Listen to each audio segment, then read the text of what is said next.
যদি আমি বলি আমার রাসূল কেমন ছিলেন, তিনি ছিলেন মধ্যম আকৃতির, তিনি না লম্বা না খাটো। তিনি কখনো বা যখন হাজারো মানুষের সামনে দাঁড়াতেন, বিদায় হজের সময়ে 1,40,000 সাহাবা যখন ময়দানে, তিনি যখন আস্তে করে উঠে দাঁড়ালেন, ওনার চাইতে অনেক লম্বা লম্বা মানুষ থাকার পরেও অবাক বিস্ময়ে সবাই তাকিয়ে দেখলো সবার উপর দিয়ে যে মানুষটির মাথা মুবারক দেখা যায়, তিনি নবী মুহাম্মদুর রাসূলুল্লাহ সাল্লাল্লাহু আলাইহি ওয়াসাল্লাম। তিনি মধ্যম আকৃতির হওয়ার পরে সবার উপরে তার শির, সবার উপরে তার মাথা। সবাই অবাক বিস্ময়ে তাকিয়ে দেখলেন তার চুলগুলো হালকা হালকা কোঁকড়ানো। তিনি কখনো বা যখন চুলের ভিতরে তৈল দিয়ে আছড়াতেন, অবাক বিস্ময়ে মানুষ তাকিয়ে দেখতেন, মনে হতো চুলের মাঝে যেন মৃদুমন্দ ঢেউ দেখা যায়। তার কপালটা ছিল চওড়া শুভ্র, তার চোখের ভ্রুগুলো ছিল ধনুকের মতো বাঁকা, তার চোখগুলো ছিল টানা টানা ভাসা ভাসা, তার চোখের পাতাগুলো ছিল গোলাপের পাপড়ির মতো। তিনি কখনো বা যখন চোখের পলক ফেলতেন, অবাক বিস্ময়ে মানুষ তাকিয়ে দেখতেন, মনে হতো মৃদুমন্দ বাতাসে গোলাপ পাপড়ি দোল খাচ্ছে। তার চোখের সাদা অংশ ছিল রক্তিমাভ সাদা, কালো অংশ ছিল তার কৃষ্ণ কালো। তার ঠোঁটগুলো ছিল গোলাপি রঙের, তার নাকটা ছিল খাড়া, ছিদ্রগুলো ছিল ছোট ছোট, নাকের নিচেই ঠোঁটের উপরে ছিল চিকন সরু গোঁফ। তিনি কখনো বা যখন মুচকি হাসতেন, তার গোলাপি রঙের ঠোঁট দুটো যখন একটু ফাঁক হয়ে যেত আর দাঁতগুলো যখন বের হয়ে যেত, মানুষ অবাক বিস্ময়ে খুঁজত কোথাও যেন বিজলি চমকিয়েছে। তিনি যখন প্রচন্ড গরমের মাঝে ঘেমে সিক্ত হতেন, কপালে তার মুক্তার দানার মতো ঘাম জমে যেত।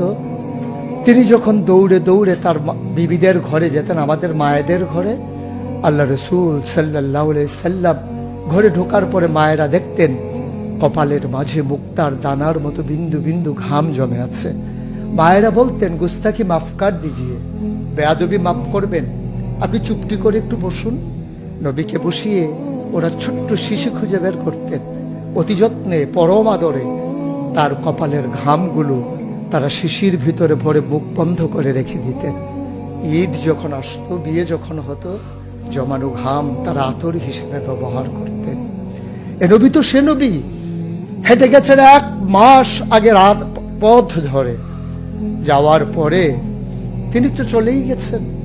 1 মাস পরে যখন আবার ওই পথ মারিয়ে কোনো এক সাহাবা যাচ্ছেন, স্থানীয় বাসিন্দা যারা রাস্তার কিনারে যাদের ঘর, তাদেরকে ডেকে বললেন, ভাইরা, এ পথ দিয়ে কি আমার নবী হেঁটে গেছে কখনো?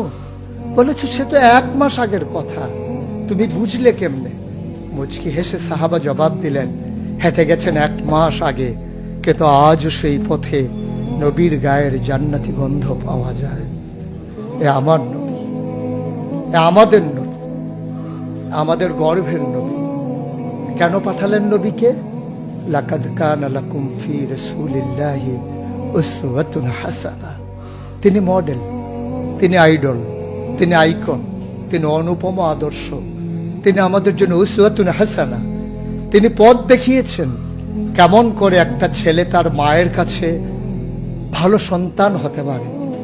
তিনি আঙ্গুল দিয়ে দেখিয়ে দিয়েছেন কেমন করে কোনো এক স্ত্রীর কাছে ঈর্ষণীয় স্বামী হওয়া যায়।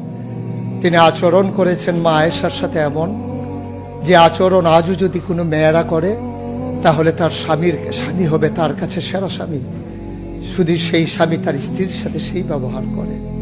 আল্লাহ রাসূল সাল্লাল্লাহু আলাইহি সাল্লাম আদরের নাতি হাসান হুসাইনের সাথে এমনই মধুর ব্যবহার করেছেন।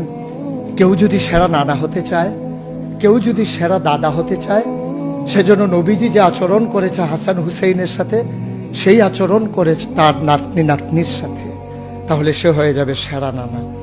কেউ যদি আদর্শ শিক্ষক হতে চান, কেউ যদি হতে চান উত্তম আদর্শের অনুসারী, তাইলে আল্লাহ রাসূল সাল্লাল্লাহু আলাইহি সাল্লামকে আল্লাহ নিজেই জানিয়ে দিলেন যে আমি তো আপনাকে দান করেছি ইন্নাকা লাআলা খুলুকিন আযীম, আপনি হচ্ছেন উত্তম থেকে উত্তমতর চরিত্রের অধিকারী।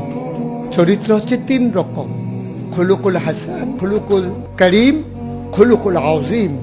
খুলুকুল হাসান মানে হচ্ছে আপনাকে একজন গালি দিয়েছে, আপনি হুবহু সেই গালিটা দিয়েছেন। আপনাকে বলেছে তুমি বদ, আপনি বলেছেন আমি না, তুমি বদ। এটা হচ্ছে হাসান। আপনাকে বলেছে তুমি সাংঘাতিক খারাপ, আপনি চুপ মেরে হেঁটে চলে গেছেন মাথা নিচু করে, আপনি হচ্ছেন খুলুকুল কারিম। আর আপনাকে বলা হলো তুমি খুব খারাপ মানুষ, আপনি চুপ করে তো চলে গেলেনই, মসজিদে গিয়ে আপনি হাত উঠিয়ে দোয়া করছেন, মাওলা সে হয়তো বুঝেনি, সে যদি বুঝতো আমাকে হয়তো বলতো না, তার জন্য উল্টা আপনি দোয়া করে দেবেন। এটাকে বলে খুলুকুল আযীম, যেটা ইন্নাকা লা আলা খুলুকিন আযীম।